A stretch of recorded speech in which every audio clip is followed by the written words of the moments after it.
In our earlier analysis, we did find out that a majority of Kenyans, online and everywhere, are celebrating for William Ruto having been denied the chance to address US Congress. We now know that the Speaker of the House of Representatives, Mike Johnson, has rejected a request by some Democrat lawmakers to allow William Ruto to address a joint session of the Senate and the House of Representatives. In this video, I want us to have a look at some interesting reasons why Kenyans are celebrating that move and congratulating the US Speaker for denying William Ruto the chance. The first reason, Ruto is seen by very many Kenyans as a puppet of the West.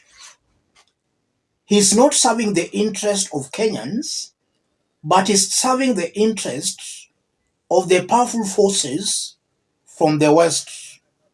So when the said West now disappoints or rejects him, Kenyans see that as a nice revenge for them against Ruto. That's why they are celebrating. They see the West has revenged on their behalf. That's the first reason. The second reason, Kenyans see William Ruto as somebody who imposed himself on them. They never voted for him. They don't know how he became the president. He's an imposter. That's how some Kenyans see William Ruto. So they just don't like him. That's also another reason why they are celebrating. The third reason, William Ruto is known as a pathological liar. And I'm saying that because if you look at the promises William Ruto made to Kenyans when he was campaigning, he has hardly fulfilled even one. That makes him a liar in the eyes of a majority of Kenyans. So imagine that kind of a person going to address the world superpower. Maybe he can embarrass himself and Kenyans there by also lying there. So Kenyans are celebrating because that embarrassment has evaded them. William Ruto could have gone there and started lying there, and that could have been an embarrassment to himself and to Kenyans. It's good he has been denied that chance to embarrass Kenyans and to embarrass himself. Another reason, if you look at all the governments Kenya has ever had, start with the first government of Kenyatta, Moi, Kibaki, Uhuru. Very many of you will agree with me here that this one is the worst. This one is the most incompetent government since independence. So in a nutshell, Ruto's government is not serving Kenyans. It's not delivering to Kenyans. If he has failed back home, what can he tell the West? What can he tell America? While a small country like Kenya, he has failed to manage. I think that's also one reason why Kenyans are celebrating. And above all, just as I did explain in our earlier video, Mike Johnson, the Speaker House of Representatives, is a Republican, a close Donald Trump ally. The mere fact that he rejected the request by some Democrat lawmakers for Ruto to address a joint session of the US Congress, that can also mean not the United States of America per se is embracing Ruto.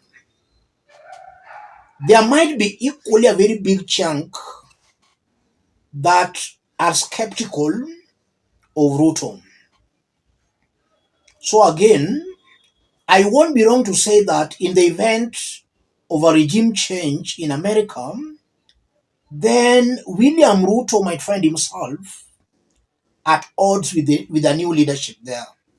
Because it's very clear, Ruto has been very desperate to embrace America. And it appears Biden's administration has also been embracing him without caring what he's doing back at home. Because back at home, William Ruto is failing very badly. He's not delivering to Kenyans. He's not also upholding the democratic ideals that America has been pushing. But it's mysterious that Biden's administration, the world's most democratic system, is very silent as William Ruto stifles the democratic spaces in the country.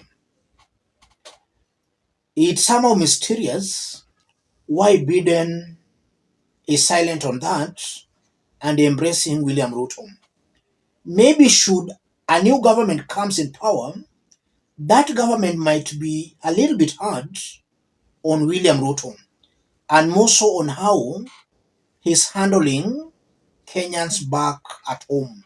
Because it's very clear William Ruto is setting the stage for dictatorship. And if Kenyans don't see these things early enough, then we'll all be shocked to find we have another Museveni in Kenya. So a regime change in America might bring with it a policy change. That's also something I'm seeing here, ladies and gentlemen.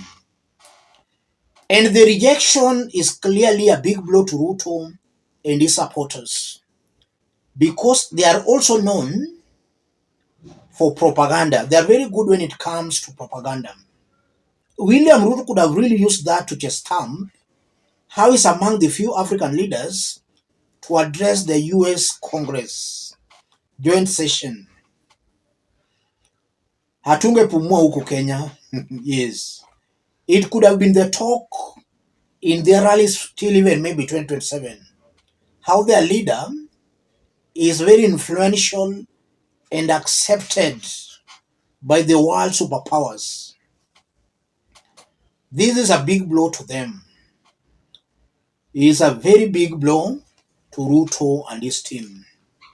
Let me stop it there, ladies and gentlemen. If you are watching us but you have not yet subscribed, subscribe, give the video a like. Those watching us outside Kenya, drop a comment, let us know from which part of the globe you are watching us from. In general, as I conclude, Kenyans don't just like Ruto.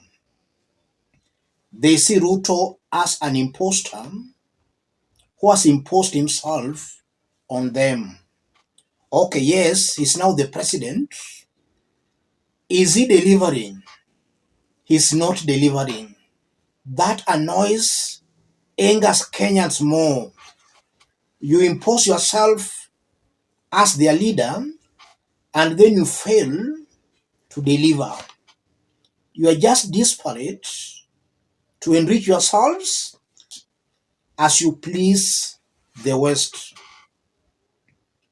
Let's meet in our next analysis. Thank you.